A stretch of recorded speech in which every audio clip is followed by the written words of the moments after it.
Olá, meu nome é Julieta, sou nutricionista funcional e terapeuta holística e esse vídeo foi feito para o PROSA, que é um conjunto de profissionais que se uniu para colaborar com as pessoas durante a pandemia, promovendo mais saúde física e emocional. Eu já fiz um vídeo, então se você não assistiu ainda o primeiro vídeo, sugiro que você espere, né? Pause esse e vá assistir primeiro o outro, no qual eu falei dos nutrientes, onde que estão esses nutrientes, para entender melhor aonde que a gente encontra os determinados nutrientes que a gente precisa para viver e para ter saúde. E esse segundo vídeo vai ser para falar sobre as melhores escolhas relacionando e comparando alimentos de verdade com produtos industrializados. Tem alguns pontos bem importantes que algumas pessoas desconhecem e que sugiro que você então assista até o final. Esse vídeo faz parte de um conjunto de vídeos que eu fiz para um grupo que buscava uma melhora dos hábitos alimentares. Era um conjunto que esteve durante 5 semanas trabalhando em cima desse objetivo, então são 5 vídeos diferentes. Esse é o segundo vídeo, algumas partes dele, eu cortei algumas partes para não ficar tão extenso, mas deixei as principais, as mais importantes para poder colaborar com o Prosa, tá bom? No final do vídeo eu vou dar uma palavrinha final também, então fica até o final. Mas antes disso, vamos falar um pouquinho sobre o que tem acontecido com a nossa alimentação moderna, né? Pensando na evolução do ser humano, hoje se considera que já faz mais de 50 mil ou até 100 mil anos que surgiram os genes que hoje estão em nós ainda. Então vejam que nessa época a alimentação do ser humano era muito diferente do que nossa alimentação moderna. E aí a figura, né, muito eloquente que aconteceu depois, né, com a gente, incluindo essa alimentação com produtos industrializados e ultraprocessados. Porque a nossa genética não conseguiu se adaptar a essa situação e acho que para alimentos que não são naturais, ela não vai se adaptar. Eles acabam nos adoecendo se a gente exagerar no consumo. Então, quando o homem foi evoluindo e foram preservando a espécie, os que melhor se adaptavam ao meio e os mais fortes, a alimentação era com comida de verdade, com o que eles conseguiam. E aí, quando a gente entrou cada vez mais com os produtos industrializados, o nosso corpo não aceitou. E aí a gente começou a fazer uma reserva de gordura, a gente começou a ter doenças crônico-degenerativas, né, colesterol alto, doenças cardiovasculares, glicose alta, diabetes, doenças autoimunes. Então, isso acaba nos adoecendo muito. Porque o homem primitivo, ele sobreviveu graças a essa capacidade de fazer reserva de gordura. Então, seu corpo é muito inteligente, ele quer que a gente sobreviva. Mas para isso, o homem primitivo precisava acumular gordura para a época que não tinha comida, para quando havia muito frio. E agora não, agora a gente tem fartura, mas a nossa genética continua tendo essa capacidade de acumular gordura e não consegue lidar com essas substâncias, os produtos industrializados, com excesso de carboidrato refinado de rápida absorção, com excesso de gordura saturada e por ali vai. Então, vamos detalhar isso mais um pouquinho, que é bem importante, porque se a gente não entende o porquê de evitar ou diminuir certo tipo de alimentos, fica mais difícil na prática da gente seguir, não é? Então, o que que comia, né, o homem primitivo, como é que era a alimentação dele? Inicialmente, o primitivo mesmo era nômade, ele ia onde tinha comida, ele coletava muito mais do que caçava, a gente, né, tem imagem de um primitivo caçando animais bem grandes, e parece que não era bem assim, que às vezes ele se alimentava da carcaça, do que sobrava, do que os animais realmente ferozes, né, deixavam depois de consumir a maior parte da carne de animais. E claro, caçava sim animais menores, né? E aí, claro, a gente pensa que já nessa época já existia o fogo para fazer o cozimento dos alimentos, né? Mas o que coletava? Frutos, sementes, tubérculos. Então era muita alimentação vegetal e um pouco animal, de restos ou de animais pequenos.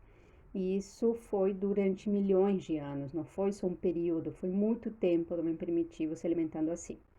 Depois avançou mais um pouco, vamos ver como é que foi esse avanço para a gente entender melhor. Aí, quando o homem deixou de ser nômade, que descobriu que ele podia criar certos animais e cultivar, fazer cultivos, né, de diversas plantas que o alimentassem, mesmo assim, ele ainda comia comida de verdade. Mudou bastante, né? Até se alguém tiver interesse em conhecer mais a fundo essa história toda, o livro Sapiens explica no começo do livro tudo isso. Para mim foi muito importante, que eu sempre me perguntava como é que tinha sido e tinha dúvidas do que não será apresentado de forma mais superficial. Então, aí o homem deixa de ser nômade, começa a ter mais a cultura de pequenas sociedades, mas ainda, né, os cultivos eram de vegetais, de alimentos de verdade e os animais também. Então, ainda não existia alimentação industrializada. Então, mais um monte de anos, o homem dessa forma. E a figura que eu escolhi para isso é o que hoje representaria ainda uma alimentação mais local, né? Claro que agora a gente tem grandes fazendas, a gente tem diferentes opções, temos cultivos orgânicos, temos maquinárias, é muito diferente do que na época, mas para a gente ver que não, nos dias atuais, a gente ainda consegue se alimentar de algo mais próximo, que seria uma alimentação de verdade, mais natural, mais de acordo com a nossa genética. E o que é que vem acontecendo de forma mais recente? E bem recente mesmo, porque na época que meus pais eram crianças ainda era diferente, ainda era muita alimentação local, né?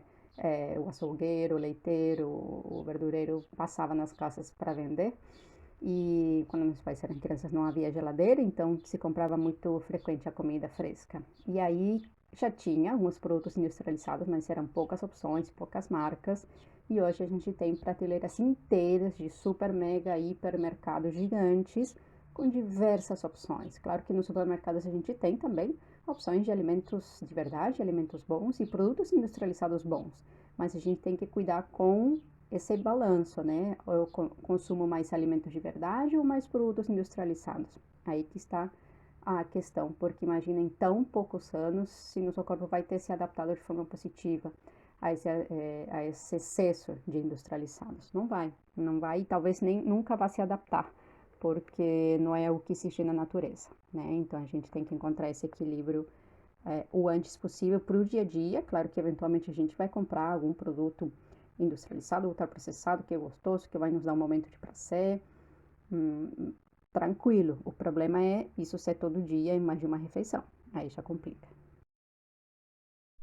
E além dos produtos industrializados, a gente tem a comida de lanchonete, né? O fast food, que a gente às vezes só pensa em grandes cadeias de fast food que surgiram nos Estados Unidos e agora são tão comuns aqui. Mas a gente tem também aqui mais comum ainda a comida de lanchonete, que também tem muita gordura saturada, muito carboidrato refinado e, assim, falar ainda das frituras, né? Acompanhamentos também com refrigerantes.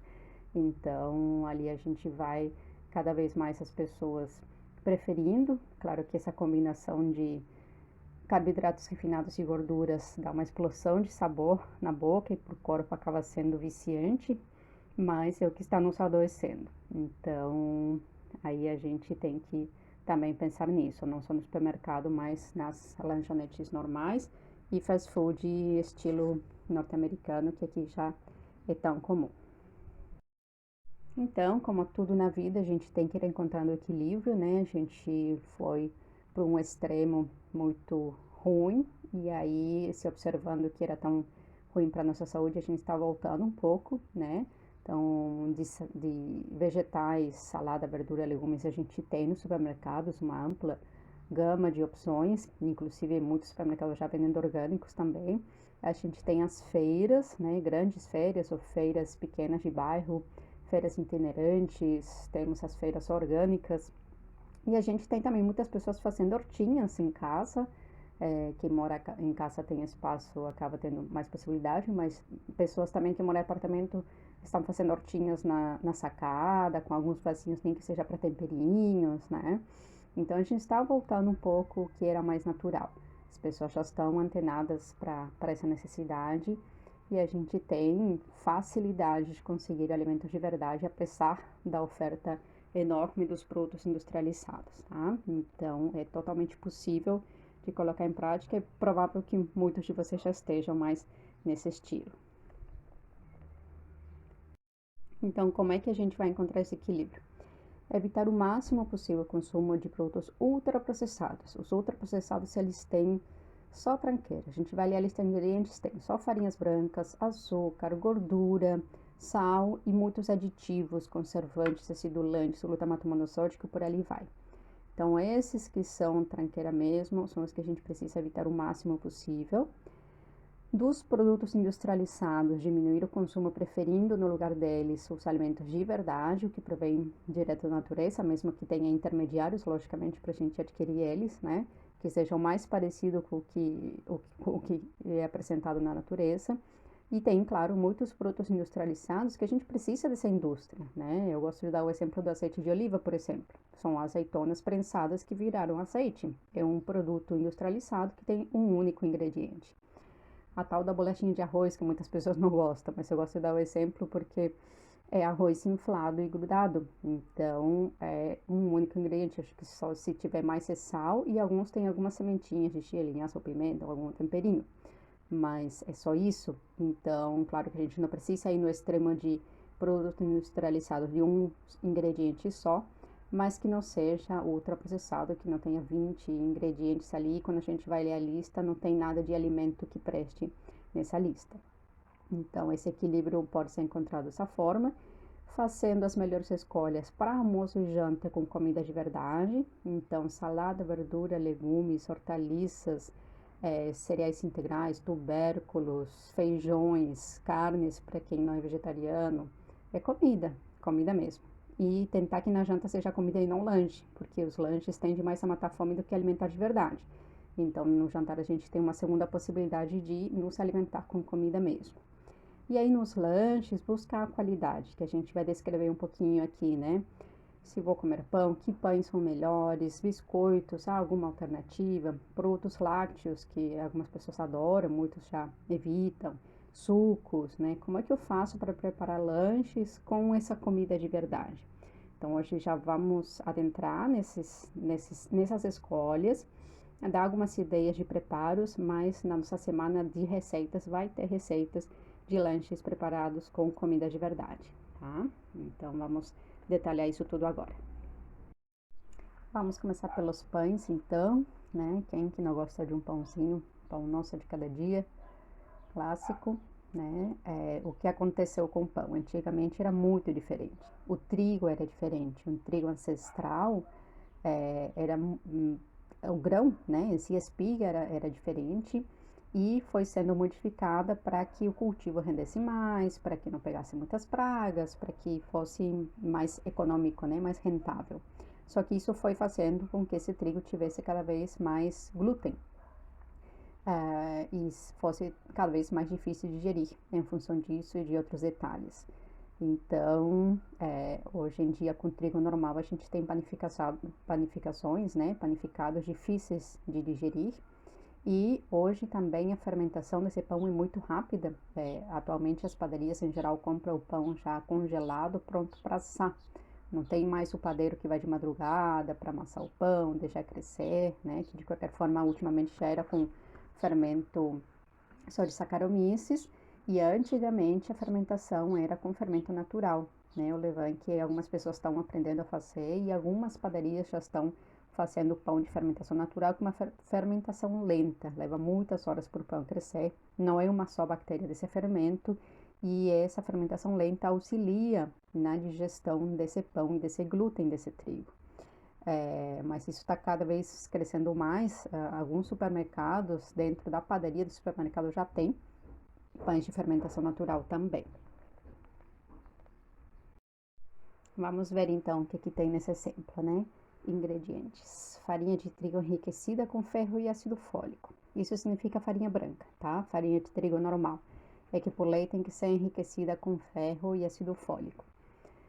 Segundo ingrediente mais presente, farinha de trigo integral. Então, é uma torrada que fala integral e tem farinha de trigo integral, mas tem mais farinha branca do que integral, porque a ordem dos ingredientes na lista é decrescente, né? Terceiro ingrediente de uma torrada que seria salgada e não doce é o açúcar. Então vejam que farinha, carboidrato, farinha integral, carboidrato com um pouquinho de fibra, açúcar puro. Quarto ingrediente, gordura vegetal, que é aquela troca da gordura trans por gordura de palma, né? Ainda saturada mesmo sendo vegetal. Vejam que tem também glúten puro, mesmo sendo uma torrada que não precisaria ser tão fofinha, tem glúten puro, que a gente tem muita dificuldade de digerir. Tem mais um tipo de açúcar, açúcar mascavo, que provavelmente para deixar um pouquinho mais escurinho. O sal, lógico, né? Sempre vai ter um pouco de sal. Fermento biológico, naturalmente. Tem também leite em pó integral, para quem evita laticínios por alguma questão, principalmente aqui a gente pensa em alergia a essa proteína do leite, porque vai ter pouca lactose ali, pela quantidade de leite que vai ter numa torrada, é pouca lactose. Mas para quem tem alergia à proteína do leite, essa não seria uma opção. Além do leite em pó, tem sódio de leite, conservantes, né, aromatizantes, emulsificantes, todos esses antes e o melhorador da farinha são aditivos. Então vejam que dentro dessa lista de ingredientes não tem nada interessante para nossa saúde. E aí parece uma torradinha tão inocente que tantas vezes é colocada como fazendo parte de uma dieta leve. Até às vezes não estou nem falando em emagrecimento, às vezes quem está com algum problema digestivo fala, bolachinha de água e sal, torradinha, como se fosse algo bom, algo fácil de digerir, e vejam que não tem nada disso. Então, ali um exemplo de leitura de rótulos. Às vezes, ler a lista de ingredientes é muito mais importante do que a tabelinha de composição centesimal, porque aí a gente vai ver o que realmente vai comer nesse produto se a gente acabar adquirindo.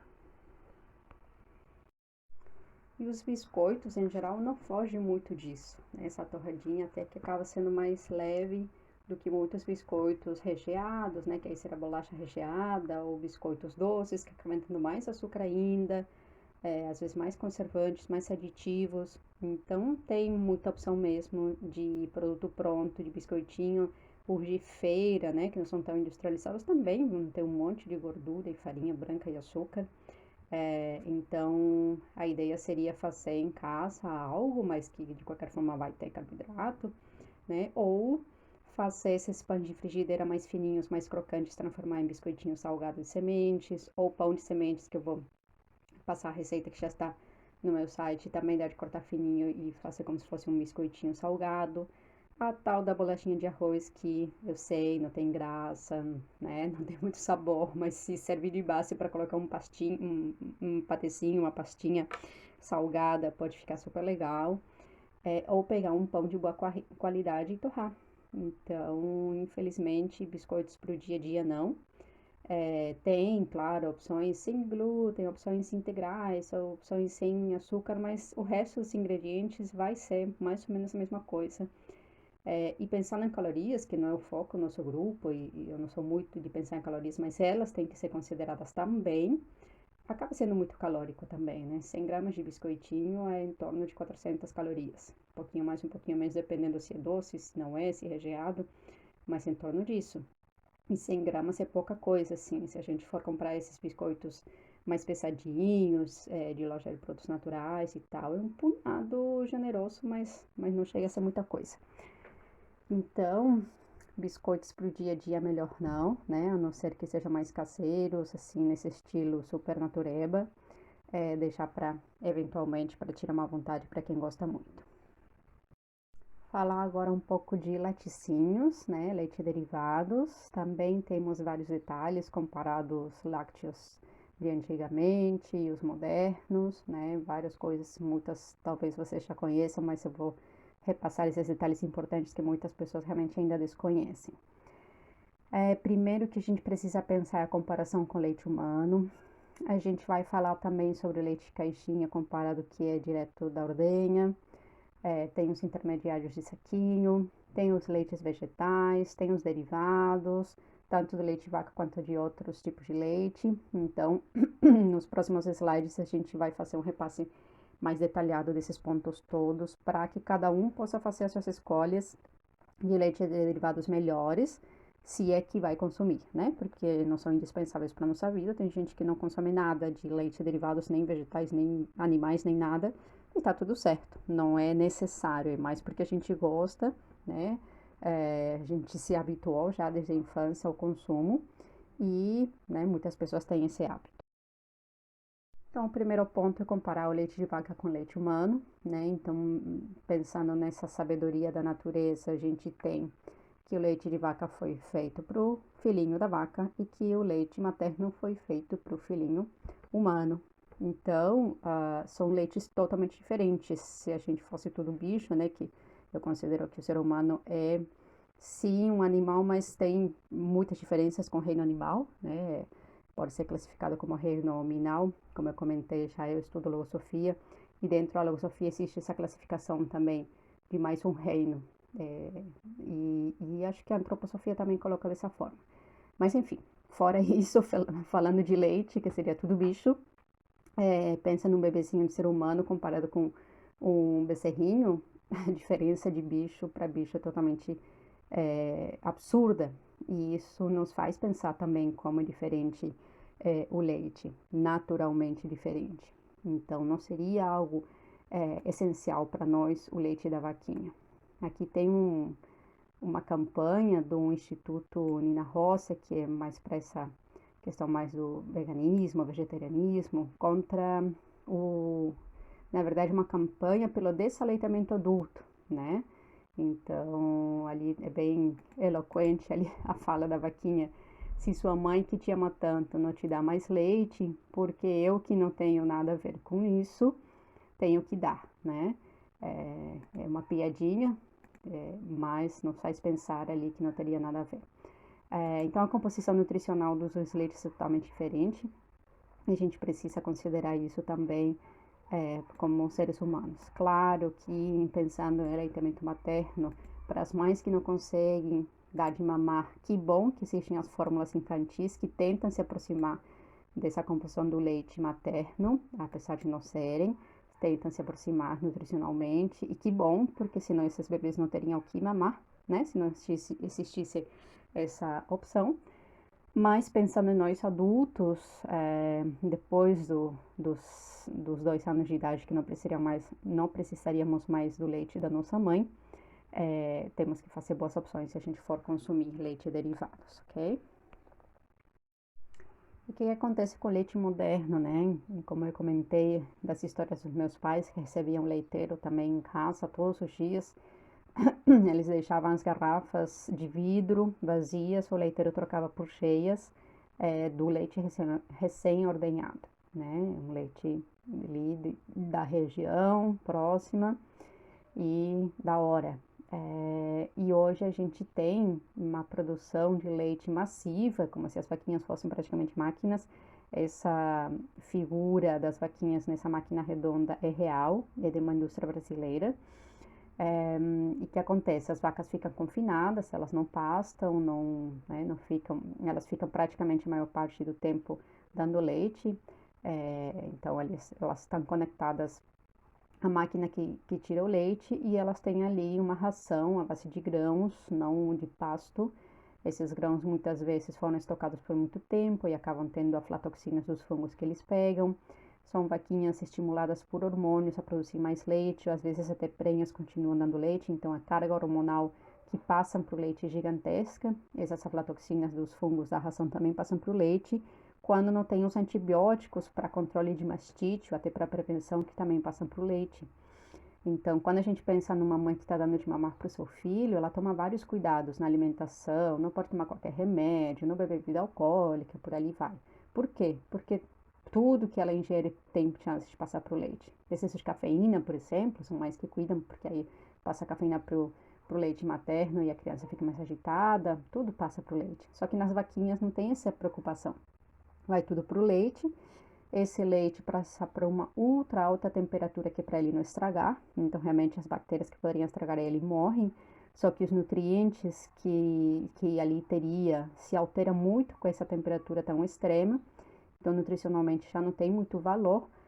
Mas tem os restos de hormônios, restos de fungos, na verdade das aflatoxinas e de antibióticos, todos ali.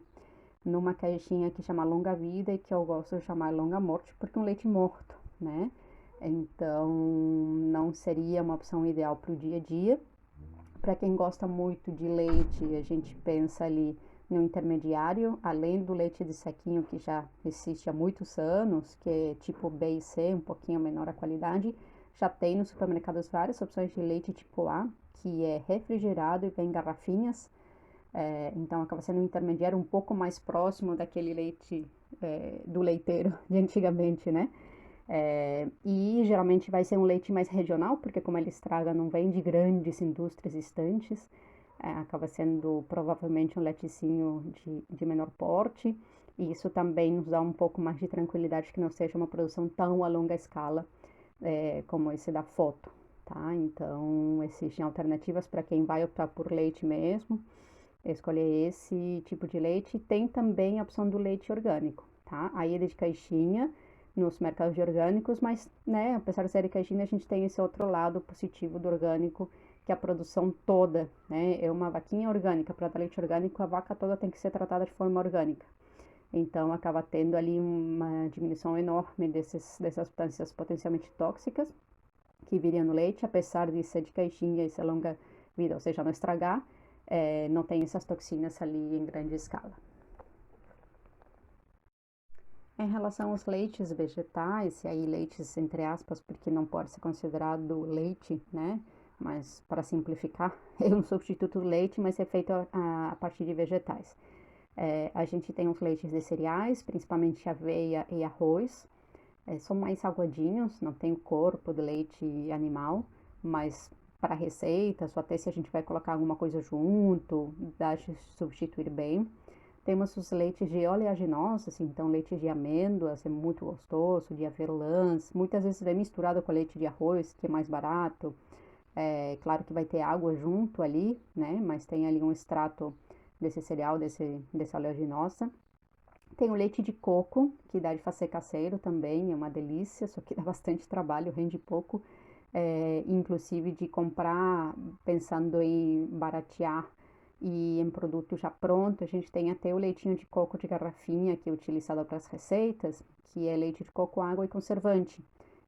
Tem pouco conservante, então é um leite que é mais espesso, tem muito sabor, que poderia ser diluído ou colocado em receita se não for para beber puro. Ou para misturar, por exemplo, numa granola sem açúcar, para molhar ali, não precisar usar o leite ou o iogurte para molhar alguma coisinha assim de cereais sem açúcar. Isso é mais barato de a gente e fácil de adquirir, se bem que os leites vegetais hoje não é só loja para os naturais que vende, supermercados tem várias opções, tem claro que são mais caros do que o leite animal, mas sempre tem alguma promoção, sempre tem algum que está ali um pouquinho mais barato do que o comum. O que saiu primeiro, né, o que teve primeiro na indústria antes dessas opções de leite vegetais fora o de coco, que era mais tradicional aqui no Brasil, é leite de soja. Só que a soja, do jeito que a gente consome ela aqui no Ocidente, sem ser fermentada ou coagulada, que seria pré-digerida, não, eu não indico. Esses leites de soja têm água, soja e alguns já vêm com açúcar, claro que vai ter conservantes e tudo. Então, ele não é fácil de digerir, pode causar fermentação intestinal, que seria gases. Tem uma interferência hormonal, então crianças, principalmente meninos, com excesso de leite de soja, acabam tendo muitas interferências hormonais. Meninas, aconteceu já antigamente, antes de se saber disso, que tiravam leite e consumiam excesso de leite de soja, uma menarca adiantada. Então, pensando nessa parte hormonal, se fosse, seria mais indicado para mulheres na pós-menopausa, mulheres que não têm nenhum problema em relação de ter tido câncer de mama, câncer de útero, câncer hormônio dependente. Então, são muitas ressalvas, né? Ele é mais barato do que outros leites vegetais, se for utilizado em pouca quantidade, por ser barato e em geral é gostoso porque já vem docinho, não tem muito problema. O problema vai ser o excesso. Então, não colocaria como primeira opção e aí fica com uma pergunta, porque nem todos os casos vai ser o indicado, seria o último mesmo. Dos derivados lácteos, então, quem que não gosta de um bom iogurte, um queijinho, manteiga, raro. Existem pessoas que não gostam, mas é raro. São produtos que, né, ampliam a possibilidade de opções, que inclusive para a culinária da almoço e janta acabam deixando os produtos mais gostosos. Para cozimento, né, para fazer comida, azeite e manteiga fazem parte da base da culinária de quem cozinha assim mais tipo chefe. Os queijos, diversas opções de queijos acabam deixando qualquer prato melhor, né? E o iogurte não só para culinária, mas para os lanches também. Então, você vai se fazer a opção por consumir, pensar nos iogurtes naturais, claro, que são mais acidinhos, mas aí você adoça na quantidade que é necessário, porque os iogurtes normais já vêm com açúcar, já vêm às vezes com outros aditivos. Então, e aí o iogurte natural, em geral, também vai ser de uma indústria mais próxima. Queijos diversos, se a gente for pensar em conteúdo de gordura, pensar nos queijos mais brancos, porque tem menos gordura, cottage, ricota, intermediário ficaria o Minas. E os queijos mais curados, eles têm mais gordura, mais proteína. Então, quem tem alergia à proteína do leite, teria que ver se é pior com as proteínas que ficam no soro, que seria leite, iogurte, queijos brancos, ou se a alergia é pior com a proteína que fica nos queijos mais curados. Isso, por sintomas, a pessoa pode observar, ou fazer um teste de alergias mesmo, que separe as proteínas do leite nos seus diferentes tipos, né? Mas pensando em lactose, os queijos mais curados têm menos lactose, quanto mais curado, menos lactose tem. E aí tem que se observar a individualidade, né? Também buscar queijos de pequenas indústrias ou coloniais para não cair naquele leite da grande indústria que vem com essas toxinas todas, que vai ser a matéria-prima para fazer esses queijos mais industrializados.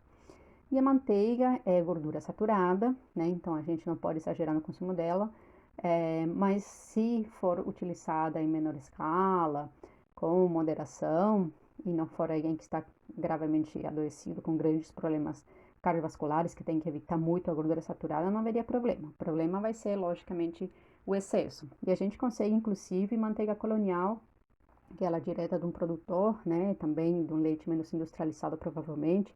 Tem mais sabor também, então utilizando pouca quantidade já é suficiente para dar o sabor da manteiga. Então tem opções ali de a gente encontrar um ponto intermediário, sem exageros, e fazendo as opções certas.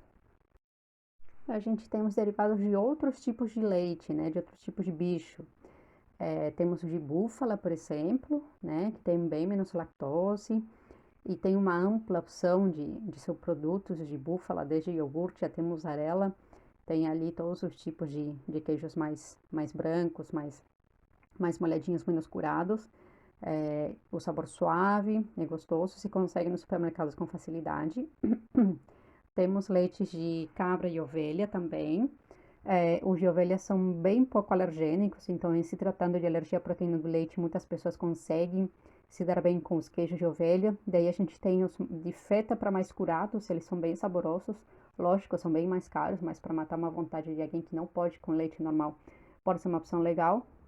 E temos os de cabra, que nem todo mundo gosta. Os de cabra tem um cheiro um pouquinho mais forte, mas você acaba tendo essas opções também intermediárias ali, que acabam tendo todos eles menos lactose. Se o problema é intolerância à lactose, a tendência a tolerar bem. Menos ou nada, né? Alguns nem têm lactose. E em se tratando de alergia, proteína do leite de vaca, pode ser que a pessoa tolere bem as proteínas de outros leites e seus derivados. Então, se não for fazer um teste aprofundado de alergias, e a pessoa consegue identificar pelos sintomas, dá de introduzir aí com certa tranquilidade para matar uma vontade de algum queijinho. Passamos por uma outra opção bastante utilizada em lanches, e até às vezes na própria refeição as pessoas gostam de tomar suco natural. E o ideal seria a gente comer a fruta, né, em vez de transformar isso num líquido com fibras quebradas ou fibras coadas, ou as fibras que ficam no espremedor em caso de cítricos, e que aí num pequeno copo concentra muito açúcar de muita fruta, né? Então a gente tem que tomar um pouquinho de cuidado em relação a isso, mas não precisamos ir para o extremo de tirar o suco de todo mundo. Claro que a gente sempre vai pensar em suco natural, não industrializado, não de caixinha, e pode ser adicionado de vegetais, né? Que o suco detox, o suco verde, não falo só de couve, mas tem a opção de colocar pepino, beterraba, um pedaço de brócolis, enfim, algum outro vegetal ali. E pensar em colocar água para que não seja algo tão concentrado, ou se for algo super concentrado, que é da máquina de fazer suco, que sai muito pouquinho, que se beba só esse pouquinho, porque senão a gente vai colocando ali, fica o sumo de 5 frutas numa pequena quantidade de líquido, é o açúcar das 5 frutas que está ali, né? Então, sempre é priorizar consumir a fruta, mas se for o suco que seja natural, não o adicionado de açúcar. Cuidado com sucos integrais de garrafa de uva ou de maçã ou de laranja. Eles realmente não são adicionados com açúcar da cana, mas são muito concentrados. Concentra muito o açúcar de muita fruta em um copo pequeno. Então, e aí não tem fibra, né? A absorção do açúcar desse suco é muito rápida a nível intestinal, então é muito diferente de comer um cachinho de uva do que tomar um copo de suco de uva integral. Já em relação aos sucos de caixinha, é água, açúcar e um pouco de fruta e fora os conservantes, então não vale a pena mesmo. E no suco detox só tem que tomar um pouquinho de cuidado, porque se tratar de uma pessoa que tem deficiência em iodo, que não é comum a todos, se for uma deficiência em iodo e consumir suco com muita couve crua todos os dias, pode dificultar ainda mais a captação de iodo por parte da tireoide.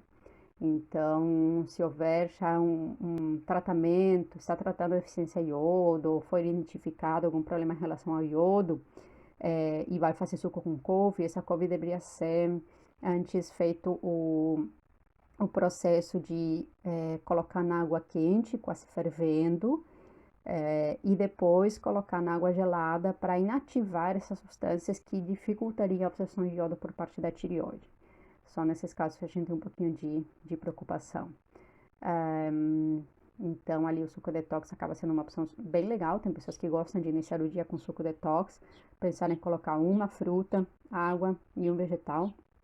Variar os ingredientes, para tem gente que gosta assim, eu faço com maçã, limão, couve e gengibre, todo dia igual, todo dia igual. Não, vamos variar também os ingredientes dessas coisas que são boas para a saúde, porque vai que daqui a pouco o corpo começa a reagir com limão, ou com maçã, ou com couve, ou com gengibre, pelo excesso de consumo.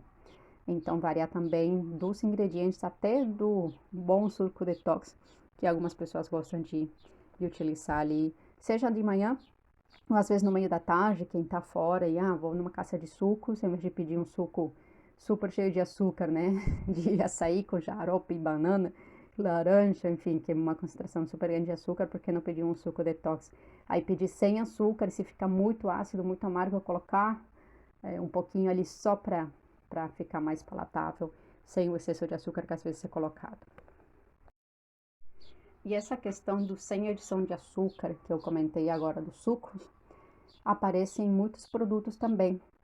Aparece, por exemplo, nas barrinhas de banana desidratada.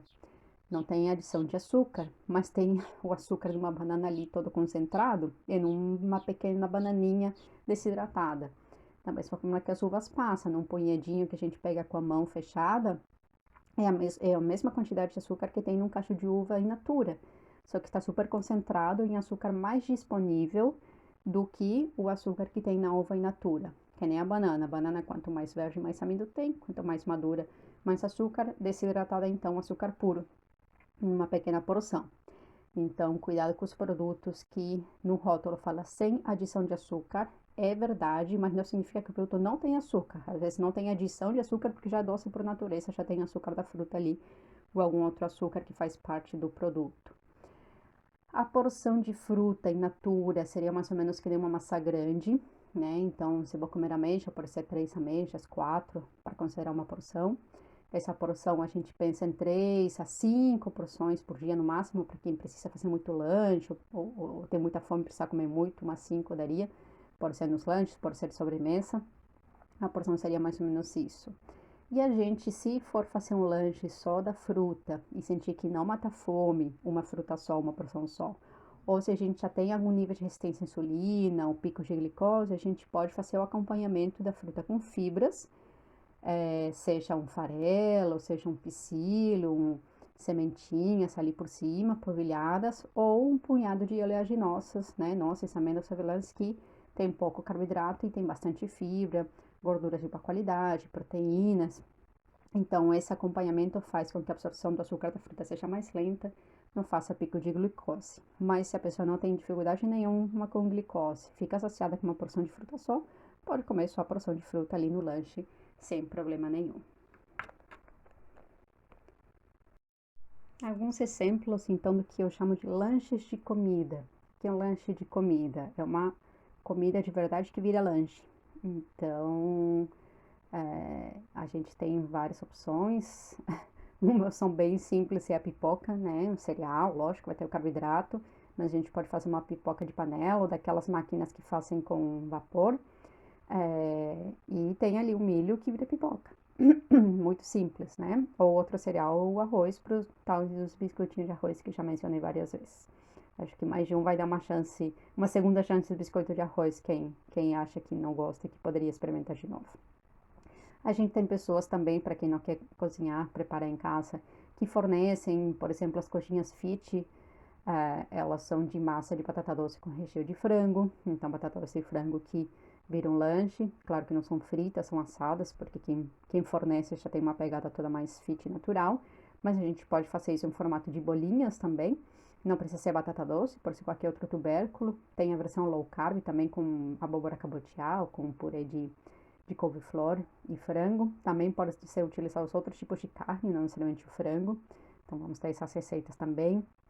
Patezinhos para untar, patê tipo hummus de grão de bico, patê de berinjela tipo caponata, guacamole, tudo comida que vira lanche, um patezinho para untar em algum pão de boa qualidade, um biscoitinho de arroz, no pão de frigideira. As lojas de produtos naturais têm opções bem legais, claro que nas lojas de produtos naturais tem opções não legais também, mas aí vocês estão tendo todo esse conhecimento agora para fazer as escolhas certas.